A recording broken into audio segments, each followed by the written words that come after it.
Kalau peranan civil society di mana, Bung Rey? Sebenarnya dengan pilkada ini justru menguat. Karena tiba-tiba elemen civil society kita menjadi punya tanda kutip pekerjaan baru. Nah selama ini kan elemen civil society kita memang orientasinya selalu nasional juga. Seiring dengan berjalannya otonomi daerah, maka pekerjaan mereka bertambah. Lebih dari itu kan ada 4 tantangan tadi. Dan 4 tantangan itu adalah 4 tantangan yang sangat real dihadapi oleh elemen civil society kita di masyarakat gitu.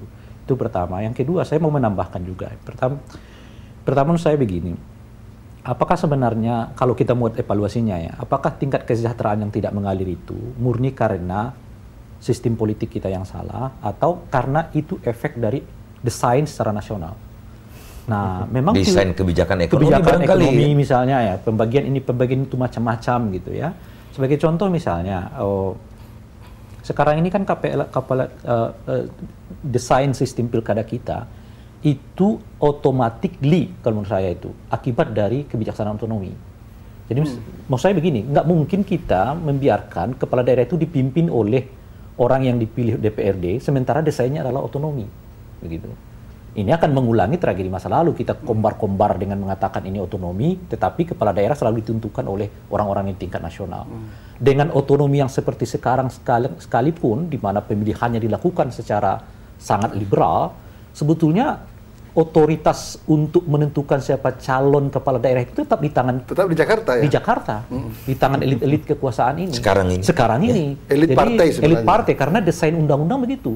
Kalau tidak ditandatangani oleh pimpinan nasional, DPP macam-macam, maka ditolak oleh KPUD. Bisa ditolak oleh yang bersangkutan.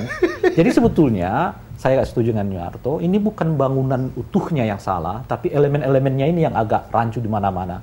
Genteng kita taruh di mana gitu ya, pasak kita taruh di mana gitu, sehingga tidak match antara satu dengan yang lain yang melahirkan yang seperti sekarang gitu. Nah yang ketiga adalah yang ingin saya lihat. Kalau misalnya tingkat partisipasi atau katakanlah kecerdasan publik soal ini, kita mengujinya mestinya tidak hanya di pilkada. Jadi katakanlah pilkada tidak ada, toh politik uang tetap bermain di tingkat nasional. Sepakat. Jadi pemilihan presiden yang menentukan juga adalah uang, pemilihan legislatif juga yang menentukan adalah uang. Jadi pemilihan gubernur Bank Indonesia aja bisa. Jadi sebenarnya kalau mau berbicara soal uang, itu bukan penyakit pilkada.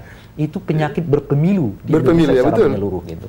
Di tingkat nasional itu bisa merajalela, bahkan boleh dibilang sebenarnya menurut saya efek dari pemilu nasional, pemilihan uang di kepala daerah itu, bahkan yang terjadi kan di beberapa daerah pemenang-pemenangnya tak terduga bukan karena uang, seperti di Garut misalnya. Ada 1-2 seperti di Garut ya, seperti di Jembrana. Ada juga di Kalimantan Timur itu. Kemarin Surakarta juga Pak, ya 89 itu incumbent bisa menang bukan karena uang menurut saya, tapi karena memang popularitas yang sudah kualitas calonnya, calonnya sebagainya. Ada beberapa memang. Di tingkat itu ada masalah, tapi kalau kita mau mungkin lihat studinya, di daerah di mana pemimpinnya atau calon-calon kepala daerah yang tidak berkualitas, uang bisa bermain, gitu kira-kira. Tapi di daerah di mana orang-orang kualitas pemimpinnya cukup capable, dikenal, macam-macam, uang adalah faktor kedua gitu. Oke, Bung Rey, kita harus jeda sejenak dan kita akan lanjutkan lagi para pemirsa membahas tentang pemilu kada dan kesejahteraan sosial.